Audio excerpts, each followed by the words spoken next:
భగవద్గీత కేవలం 700 శ్లోకాలతో కూడి ఉంటుంది. కానీ ఆ చిన్న గ్రంథం సకల శాస్త్రాలన్నిటికంటే కూడా ఉత్తమోన్నతమైనటువంటి గ్రంథరాజ్యం.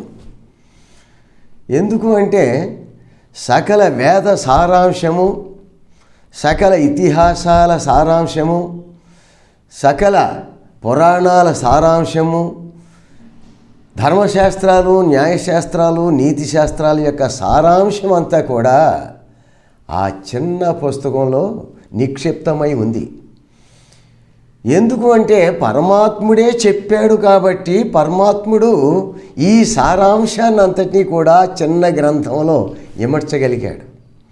పైగా భగవద్గీత 700 శ్లోకాల్లో 646 శ్లోకాలు అనుష్టుప్ ఛందస్సుతో ఉంటాయి. అనుష్టుప్ అంటే కేవలం ఒక్కొక్క చరణానికి అంటే ఒక్కొక్క పాదానికి కేవలం 8 అక్షరాలతో మాత్రమే ఉంటాయి.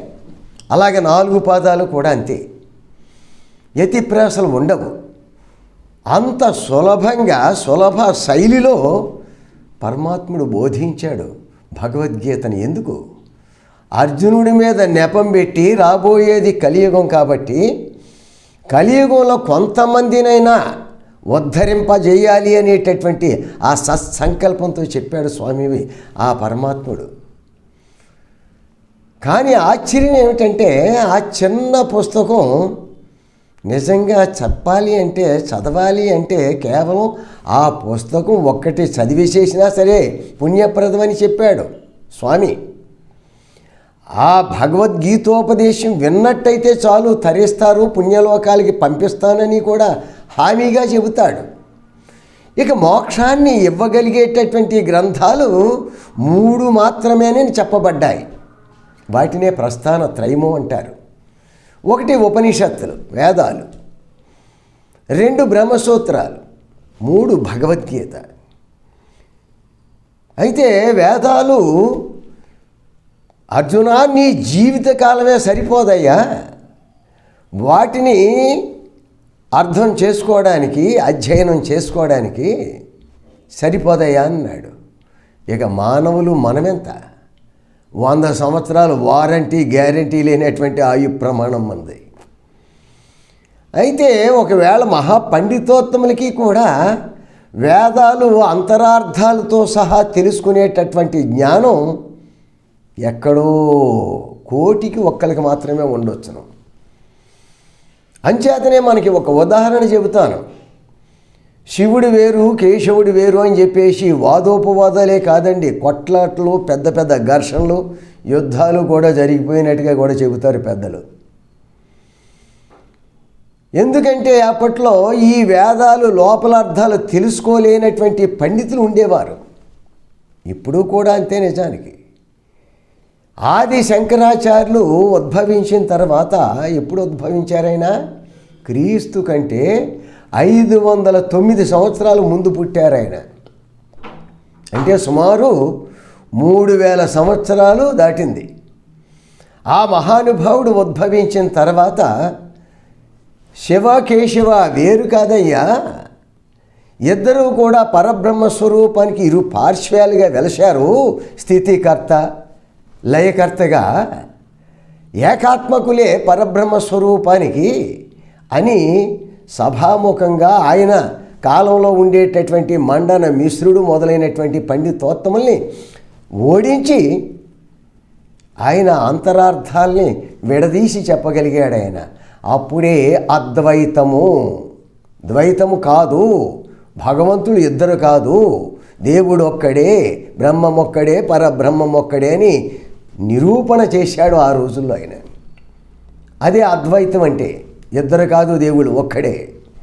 ఆ విధంగా నిరూపణ కాబడినప్పుడు దీన్ని అందరూ కూడా విశ్వసించారు, ఏమీ అనుమానం లేదాయన. ఆ విధంగా జరిగిపోతూ ఉంటుంది. ఆ తర్వాత ఈ రామానుజాచార్యులు అద్వైతం మాత్రమే కాదు విశిష్టాద్వైతం అని కూడా ఆయన నిరూపణ కావించారు. ఏమిటి దీని అర్థం ఏమిటి, ఎలా వచ్చింది? ముందు మనం తెలుసుకున్నాం అద్వైతం గురించి ఎంతో కొంత. విశిష్టాద్వైతం గురించి కూడా మనం తెలుసుకుందాం. ఏమిటంటే మనకి ప్రళయకాలాలు 2 విధాలుగా వస్తాయండి. ఒకటి, ఈ మన్వంతరం ముగిసిన తర్వాత ఈ త్రిలోకాలు కూడా లయమైపోతాయి. ఈ మన్వంతరం ఎప్పుడు ముగుస్తుంది? మన్వంతరానికి ఆయు ప్రమాణం 71 మహాయుగాలు అంటే ఒక మన్వంతరం అవుతుంది. ఒక మహాయుగం అంటే కృతయుగము, త్రేతాయుగము, ద్వాపరయుగము, కలియుగము, ఈ 4 యుగాలు కలిపి ఒక్క మహాయుగం అంటారు. అలా 71 మహాయుగాలు ముగిస్తే ప్రళయం ఏర్పడుతుంది. దాన్ని అవాంతర ప్రళయం అంటారు. అంటే మామూలుగా చెప్పాలనుకుంటే 71 మహాయుగాలు అంటే 284 యుగాలు గతించిన తర్వాత ఇప్పుడు 28వ మహాయుగంలో కలియుగం జరుగుతుంది. ఈ కలియుగం ముగిసినప్పుడు 29వ మహాయుగంలోకి మళ్ళీ వెళ్ళడం జరుగుతుంది. ఇలాగ 71 మహాయుగాలు పూర్తయితే ప్రళయం వస్తుంది. ఇక మహాప్రళయం కూడా వస్తుంది. మహాప్రళయం ఎప్పుడు వస్తుంది? మాలాన్ని మనం తెలుసుకోవాలి. బ్రహ్మకి ఒక్క పగలు గడిచింది అంటే 1000 మహాయుగాలు గడిస్తే ఒక్క పగలు పూర్తవుతుంది బ్రహ్మదేవుడికి. 1000 మహాయుగాలు అంటే 4000 యుగాలని అర్థం. ఆ పగలు ముగిసింది అంటే బ్రహ్మదేవుడికి మహాప్రళయం ఏర్పడుతుంది. ఆ మహాప్రళయంలో ఈ జగత్తు అంటే పైన 7 లోకాలు, భూలోక, భువర్లోక, సువర్లోక, మహర్లోక, జనలోక, తపోలోక, బ్రహ్మలోక, దిగున 7 లోకాలు, అతల, వెతల, సొతల, తలాతల, మహాతల, రసాతల, పాతాళ, ఈ 14 లోకాల్లో కూడా ఒక్క అణువు కూడా మిగలదు. మరి ఏముంటుంది? అంతా జలార్ణవమై ఉంటుంది. ఏ ప్రాణి ఉండదు, ఏ దేవత ఉండరు. బ్రహ్మదేవుడు ఈయన ఉదరంలో నిద్రపోతూ ఉంటాడు. శ్రీమన్నారాయణమూర్తి యొక్క ఉదరంలో నిద్రపోతూ ఉంటాడు. పరమేశ్వరుడు ఈయనలో ఐక్యమైపోయాడు. పరబ్రహ్మస్వరూపం. శివాయ విష్ణు రూపాయ, శివరూపాయ విష్ణువే.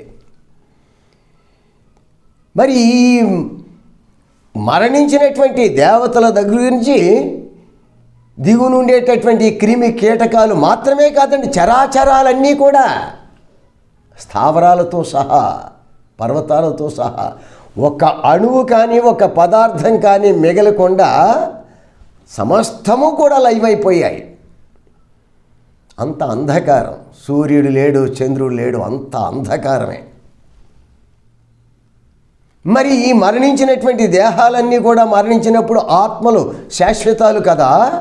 ఆ ఆత్మలన్నీ కూడా మూల ప్రకృతిలో చేరాయి. ఎవరా మూల ప్రకృతి?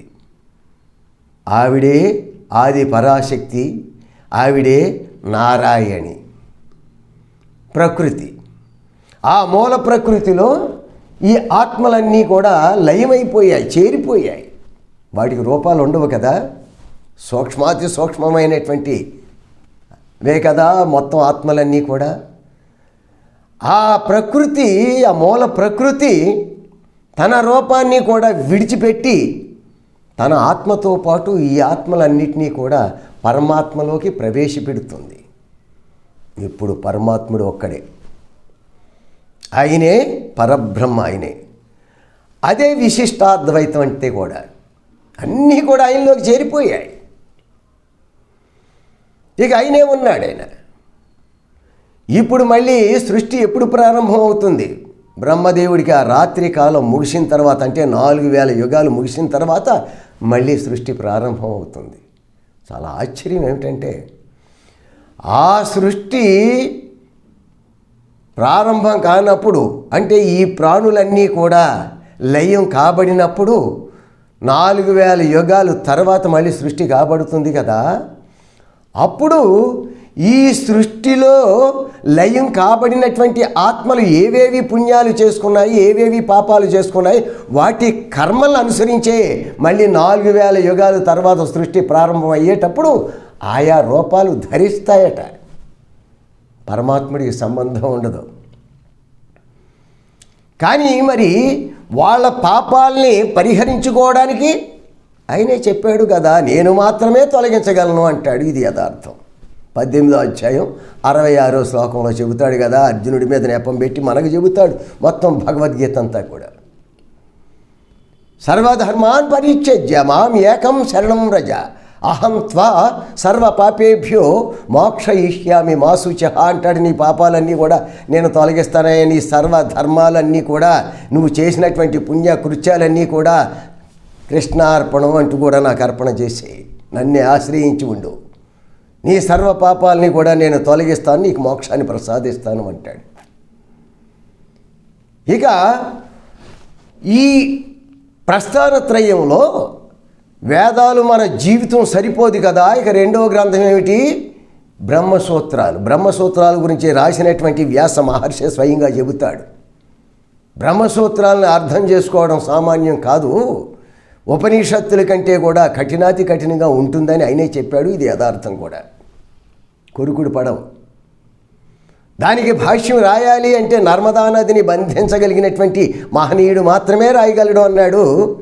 ఇక అది కూడా ఆ నర్మదా నది ఉప్పొంగిపోతుంటుంటే అటు ప్రజల్ని ఇటు ప్రజల్ని కూడా ముంచేస్తూ ఉంటుంటే ప్రాణులన్నీ కూడా ఆ వరదల్లో బేభత్సంగా నాశనం అయిపోతుంటుంటే ఆలాహలంతో గొప్పగా అరుపులతోనూ పెడబొబ్బలతోనూ ప్రాణులన్నీ కూడా శోకిస్తూ ఉంటుంటే అప్పుడు ఆది శంకరాచార్యులు అక్కడే ఉన్నారు. తన గురువు ఆశ్రమం ఆ తీరాన్నే ఉంది కాబట్టి ఆయన నర్మదాష్టకాన్ని ఆసువుగా చెప్పి ఆ నర్మదా నదిని స్తుతిస్తే అది యథాప్రకారం ప్రవహించింది.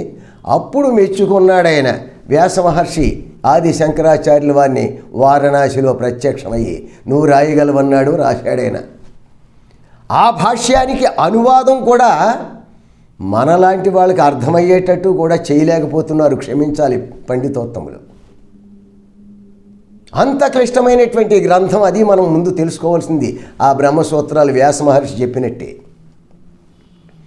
ఇక మూడవది భగవద్గీత. ఎంత సులభంగా చెప్పాడండి. అందులో 700 శ్లోకాల్లో అర్జునుడు 84 ప్రశ్నలు వేస్తాడు. 84 శ్లోకాలు. ధృతరాష్ట్రుడిది మొదటి శ్లోకం మాత్రమే. సంజయుడు 41 శ్లోకాలతో ఆయన విడమర్చి చెబుతూ ఉంటాడు కదా ధృతరాష్ట్రుడికి. ఇక స్వామి చెప్పింది, పరమాత్ముడు చెప్పింది కేవలం 574 శ్లోకాలంతే. ఆ 574 శ్లోకాలు చాలా సులభంగా చెప్పాడు ఆయన అనుష్ఠుప్ ఛందస్సులో. ఇక అనుష్ఠుప్ ఛందస్సు కాకుండా ఇంద్రవజ్రం అని, ఉపవజ్రం అని, ఉపేంద్ర వజ్రం అని, ఉపజాతి అని, ఇటువంటివి కొంచెం క్లిష్టంగా ఉంటాయి. ఛందస్సుతోనూ ఎత్తులతోనూ ప్రాసలతోనూ ఉంటాయి. అవి కాస్త అక్షరాలు కూడా 11 అక్షరాలు అలా ఉంటాయి. అవి కేవలం ఆయన స్తుతించేటటువంటి 11వ అధ్యాయం విశ్వరూప సందర్శన యోగంలో అత్యధికంగా ఉంటాయి. మిగతా చోట్ల అక్కడక్కడ 2-3 ఉంటాయి అంతే, బహు కొద్దిగానే ఉంటాయి అవి. మిగతా 646 మొత్తం 700 శ్లోకాలకి కూడా అనుష్ఠుప్ ఛందస్సు సులభ శైలిలో చెప్పబడిందండి. మానవాళిని తరింప చేయాలనేటటువంటి ఆ ఆకాంక్షతో. కానీ ఎవరో కానీ పట్టుకోవడం లేదండి ఈ భగవద్గీతని. ఎవరో కానీ చదవాలని కానీ వినాలని కానీ ఆ ఆపేక్ష కనబరచడం లేదు. అది చాలా దురదృష్టవంతం. ఈ కలి ప్రభావం అనుకుంటుంటాను. ఆ మాట పరమాత్ముడే చెబుతాడు స్వయంగా 7వ అధ్యాయం 3వ శ్లోకంలో. మనుష్యాణం సహస్రేషు కశ్చిద్యతతి సిద్ధయే యతతామపి సిద్ధానాం కశ్చిన్మాం వేతి తత్వతః. వేలాది మంది మనుషుల్లో ఒక్కడు మాత్రమే నన్ను పట్టుకోవాలని అనుకుంటాడు. అంటే చూడండి, 100కి 1 కూడా కాదట. ఎంత శాతాన్ని ఇస్తున్నాడో ఆయన. నిజమేది జరుగుతున్నది అదే. వేలాది మందిలో ఎవడో ఒక్కడు మాత్రమే పట్టుకుంటాడయ్యా. అలా పట్టుకోవాలనుకునే వాళ్ళు వేలాది మందిలో నా గురించి ఒక్కడే తెలుసుకోగలుగుతాడు అంటాడండి ఆయన. అది ఈ శ్లోకానికి అర్థం కూడా. మనం పట్టుకోలేకపోతున్నాం, తెలుసుకోలేకపోతున్నాం. చాలా చిన్న గ్రంథాన్ని కూడా అధ్యయనం చేయలేకపోతున్నాం. ఎవరైనా చెప్పినప్పుడు కూడా వినడానికి కూడా ఏదో కొంపలు అడ్డుకుపోతున్నట్టుగా, ఏదో మించిపోతున్నట్టుగా ఒక గంటన్నర సేపు కూర్చుని తదేక దృష్టితో శ్రద్ధాశక్తులతో వినలేకపోతున్నాం. అదే కలికాలం యొక్క ప్రభావం. చాలా ఆశ్చర్యం ఏమిటంటే 70-80 సంవత్సరాలు దాటిన వాళ్ళు కూడా ఇంకా ఏవో అందాలు పొందాలి అనేటటువంటి ఆ ఉద్దేశాలు ఎక్కువైపోయాయి. అసలు ఈ జ్ఞానాన్ని పొందాలనేటటువంటి ఇది ఇంకా ఆనందంగా ఉంటుంది, వచ్చే జన్మల్ని మనం తరింపజేస్తుంది. ఇంకా భక్తి ప్రపత్తులతో కానీ మనం విన్నట్టయితే, లేదా మనం ఆచరించినట్టయితే, లేదా మనం అధ్యయనం చేసినట్టయితే ఒక 2-3 జన్మల తర్వాత అయినా మనకు మోక్షప్రాప్తి లభించడానికి మిక్కిలిగా అవకాశం ఉందని కూడా తెలుసుకోలేకపోతున్నారు చాలా దురదృష్టవశాత్తు. ఇంకా కూడా ఇతరత్ర ఈ లౌకికపరమైనటువంటి విషయాలు ఆ ఆనందాల్లోని మునిగిపోతూ ఉన్నారు. చాలా ఆశ్చర్యం వేస్తుంటుంది. పరమాత్ముడు అంచేతనే అన్నాడు ఆయన. ఇంకొక మాట కూడా అంటాడు ఆయన 7వ అధ్యాయంలోనే 26వ శ్లోకంలో అంటాడు, వేదాహం సమతేతాని వర్తమానాని చార్జున భవిష్యాని చ భూతాని మాం తు వేద న కశ్చన. సృష్టి ప్రారంభం అయిన తర్వాత ఈ ప్రాణులు ఏ రూపాలు ధరించి ఉన్నాయో ఆ ప్రాణులు ప్రస్తుతం ఈ వర్తమానంలో ఏవేవి రూపాలతో ఉన్నవో భవిష్యత్తులో ఇవే ప్రాణులు చరాచరాలన్నీ కూడా భవిష్యత్తులో కూడా ఏవేవి రూపాలు ధరించబోతున్నవో సకల ప్రాణుల గురించి చరాచరాల గురించి నాకు క్షుణ్ణంగా తెలిసినయ్యా అర్జున. కానీ నన్ను కేవలం నా భక్తులు కొద్దిమంది మాత్రమే తెలుసుకోగలుగుతున్నారు, కానీ మిగతా వాళ్ళు తెలుసుకోవడానికి కూడా ఆసక్తి చూపించడం లేదయ్యా అర్జున అంటాడండి. ఎంత దురదృష్టమో చూడండి. కలియుగంలో మానవులు ఏవో పరుగులు పెట్టేస్తూ ఉన్నారు. చాలా దురదృష్టం అది. తెలుసుకోలేకపోతూ ఉన్నారు. వయసు మీరిపోతున్నప్పటికీ కూడా పరమాత్మని గుర్తించలేకపోతున్నాడు. నిస్సందేహంగా ఆయనే దేవాది దేవుడు, ఆయనే పరబ్రహ్మ స్వరూపుడు, ఆయన మాత్రమే మోక్షాన్ని ఇవ్వగలడు. అది మనకు సకల శాస్త్రాలు కూడా చెబుతున్నాయి. మోక్షం ఇచ్చేతి జనార్దనాథ్, జనులను ఉద్ధరించేవాడు ఆ పరమాత్ముడే, పరంధాముడే. ఏమిటి మోక్షధామం అంటే వైకుంఠధామం. ఆ ధామాన్ని అందుకుంటే ఇక పునర్జన్మ ఉండదండి. మీరు చివరికి బ్రహ్మలోకానికి వెళ్ళిన వాళ్ళు కూడా మళ్ళీ చాలా కాలం అక్కడ వసించవచ్చును, కానీ జన్మ ఎత్తాల్సిందే. ఈ 14 లోకాల్లో ఏ లోకము కూడా పునరావృత్తి అంటే పునర్జన్మ లేనటువంటి లోకం లేదయ్యా. దేవతలతో సహా అందరూ కూడా లయం కావాల్సిందే. లయం అంటే వినాశనమే, ఏమనుమానం లేదు. ఈ ప్రళయాలు ఎన్ని ప్రళయాలు గతించినప్పటికీ కూడా, ఎన్ని కోట్ల యుగాలు గతిస్తున్నప్పటికీ కూడా, దేవతాగణాలతో సహా లయమైనప్పటికీ కూడా ఆ మోక్షధామాన్ని, ఆ పరంధామాన్ని అందుకునేటటువంటి భక్తులు ఎన్నటికీ కూడా పునర్జన్మ ఉండదు. అంతా ఆనందమే, అంతా బ్రహ్మానందమే, అంతా పరమానందమే, అంతా శాశ్వతానందమే, నిత్యము ఆనందమే. మరొక్క విశేషం, ఈ 14 లోకాల్లో ఉండేటటువంటి అందాలు కానీ, ఐశ్వర్యాలు కానీ, భోగాలు కానీ ఏవి కూడా ఆ పరంధామంలో ఉండేటటువంటి ఒక అణువుకి కూడా సరిపోవట. మహానారాయణ ఉపనిషత్తు చదవండి. మహానారాయణోపనిషత్తు అథర్వ వేదంలో ఉంటుంది అది. ఇక చాలా ఆశ్చర్యం ఏమిటంటే, విన్నప్పటికీ కూడా పుణ్యలోకాలకి పంపిస్తానని హామీ ఇస్తాడు భగవానుడు. 18వ అధ్యాయం 71వ శ్లోకంలో, శ్రద్ధవాననసూయశ్చ శృణుయాదపి యో నరః సోపి ముక్తః శుభాన్ లోకాన్ ప్రాప్నుయాత్ పుణ్యకర్మణాం.